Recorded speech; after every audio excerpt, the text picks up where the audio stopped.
1947 विभाजन में हुए गदर में जहां हजारों घर उजड़े वहां सैकड़ों घर बसे भी,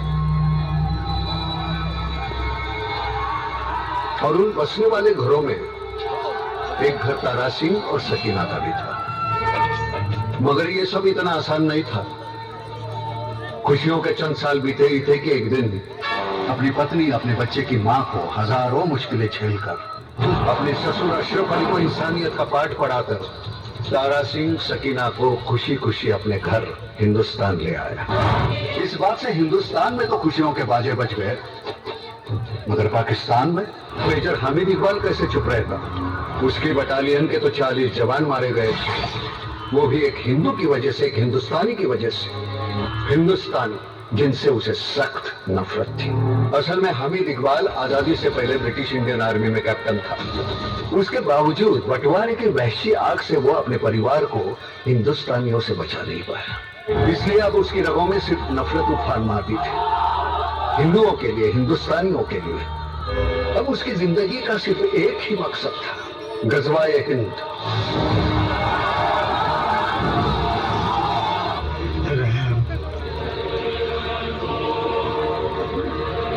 आप जी रहम की कोई कीमत नहीं है मजहब के बाजार में। भीख मांगी थी रहम की मेरी अम्मी, मेरे अब्बू ने, मेरे भाई बहन, सबको मार दिया तुम्हारे लोगों ने वहां दिल्ली में। तुम लोगों का मुल्क था, तुमने मारा। ये मेरा मुल्क है, मैं मारूंगा। ये मुल्क मेरा भी है, हमारी 4 पीढ़ियों ने तुम्हारा मुल्क। ठीक है, इस मुल्क के बनकर दिखाओ। सूबेदार लेकर आओ गीता या कुरान।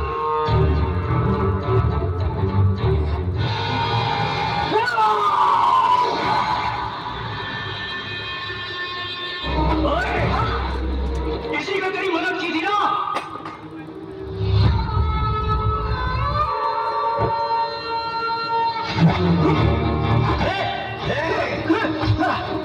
मेरे घर में घुसकर मेरे पे हाथ उठाता है। कैसे तड़प रहा होगा तेरा कौन भाई तेरे लिए।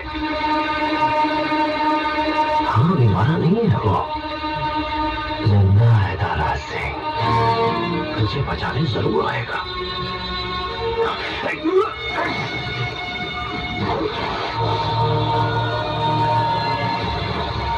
नमाज का वक्त हो गया है जनाब।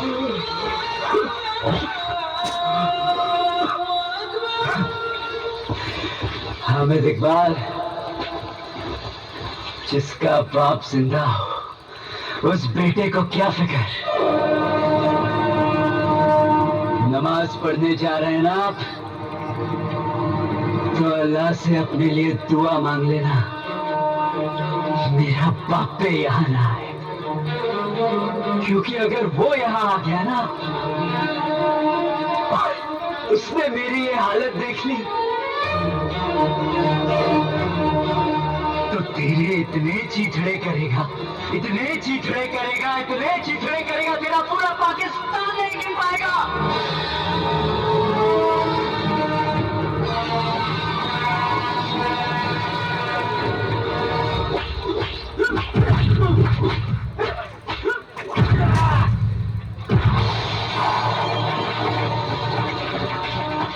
बिस्मिल्लाहिर्रहमानिर्रहीम।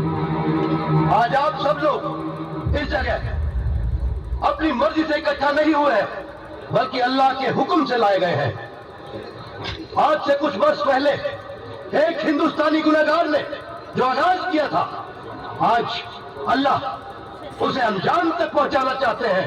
नारे तकबीर।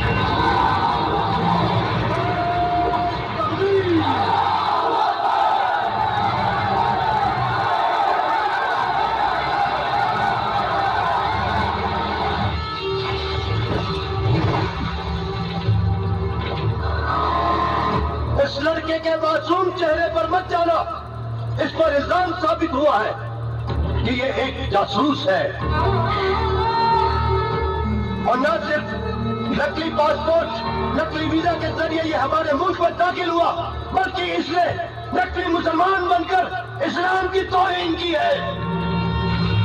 अपने जासूसी के कारनामों को अंजाम देने के लिए इसने भी अपने बाप की तरह पाकिस्तान की एक मासूम बच्ची को बरगलाकर अपनी मोहब्बत के जाल में फंसाकर उसकी असमत के साथ खिलवाड़ किया है। बेटी मुस्कान, ये बयान तुम्हारा ही है ना? इसमें जो कुछ लिखा है वो सब कुछ सच है ना? इस हिंदुस्तानी काफिर लड़के ने तुम्हारी असमत लूटी है ना? बताओ, आज इन सब के सामने अपना मुंह खोल के बताओ कि इसने तुम्हारी असमत लूटी है। ये दस्तखत तुम्हारे ही है ना?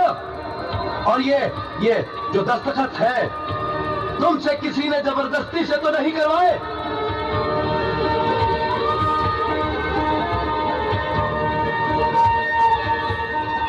ये दस्तखत तुम्हारे ही है ना? जी जी जी है इससे बड़ा कोई और गुनाह इस्लाम की नजर में? हमारे उलेमाओं ने कहा है एक दिन रस्वाए हिंदू होगा, एक एक हिंदू मुसलमान बनेगा और ये हिंदू हमारी मासूम बेटियों को बरगलाएंगे, उनकी असमत लूटेंगे, उन्हें हिंदू नहीं बनाएंगे।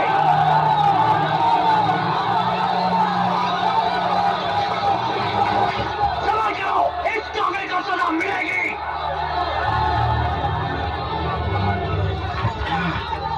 मान दो इसे तोप के मुंह में और देखने दो पूरी दुनिया को शरीयत का इंसाफ। क्या इंसाफ है तेरा? तूने जितनी कुरान पढ़ी है ना, उससे कई ज्यादा मेरी माँ ने मुझे सुनाई है, समझाई है। और शरीयत में लिखा है कि मरने वाले की आखिरी ख्वाहिश पूछी जाती है। तुझे इतना भी नहीं मालूम? इस अजीम गुनाह के बाद तू अपनी आखिरी ख्वाहिश का हक खो बैठा है लड़के। पर रहम दिल है पाकिस्तान का कानून। बता,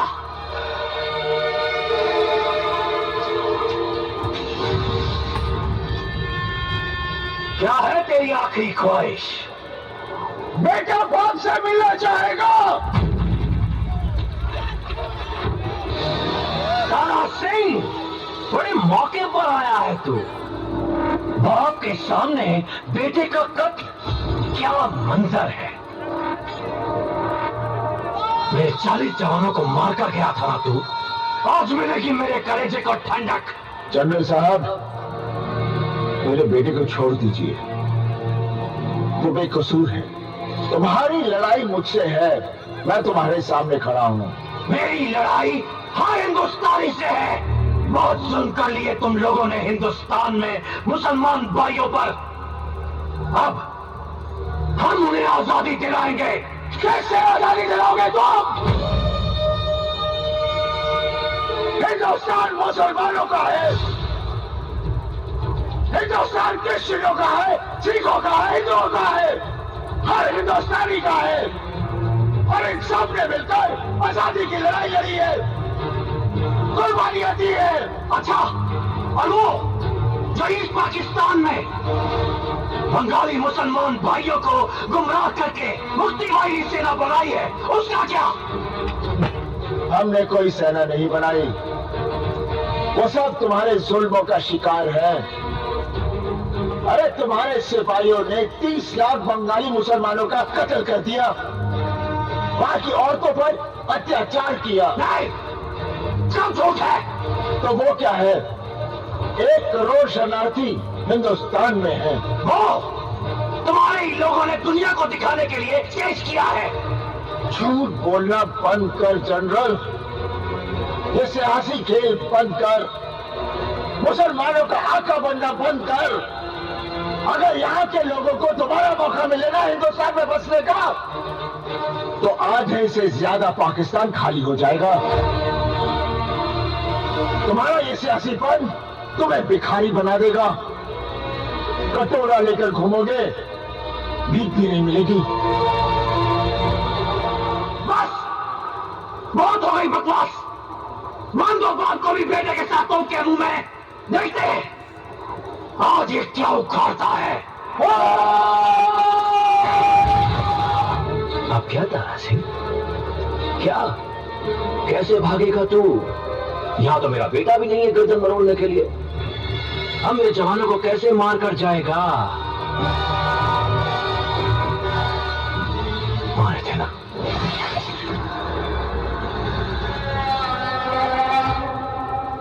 और तू बेटे के सर पर बाप का साया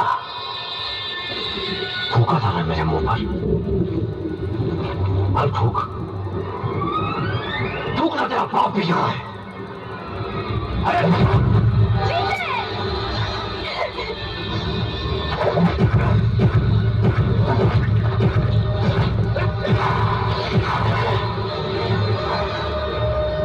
हम यहाँ गज़वाए चाहते हैं और तुम हमारी बेटियों को हिंदवी बनाओगे। मेरी जमीन, मेरे पाकिस्तान में खड़े होकर हिंदुस्तान जिंदाबाद के नारे लगाओगे। सूबेदार कैमरा ऑन कर।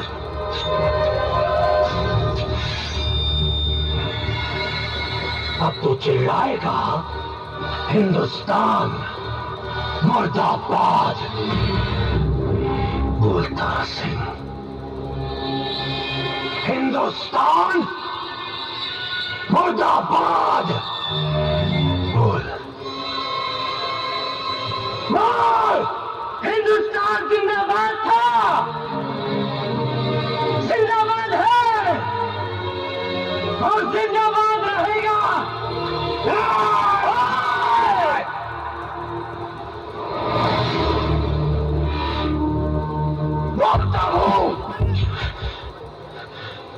बोलता हूं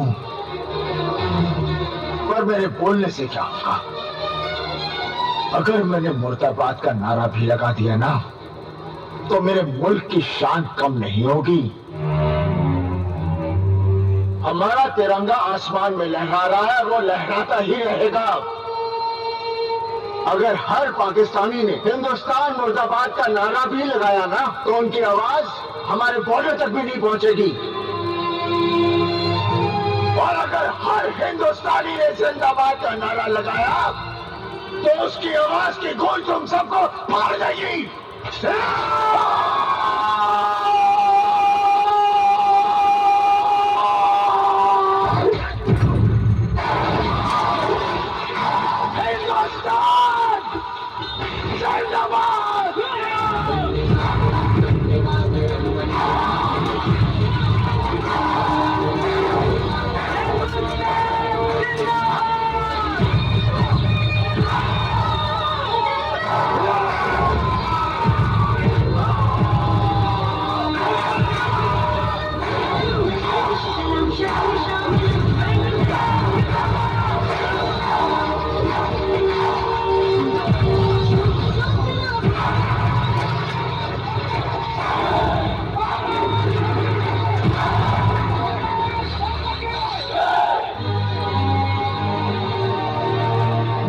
जिंदगी चाहिए या मौत? कुरान शरीफ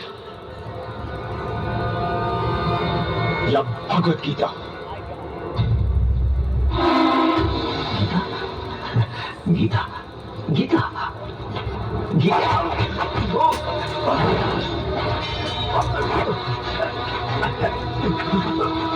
दोनों बच्चों को गले नहीं लगा सकता था। कैसे इंसान हो तुम? अगर अपने रसूल के रास्ते पर चलता ना, तो जज्बा हिंद नहीं, जज्बा हिंद की बात करता और दुनिया एक जन्नत होती।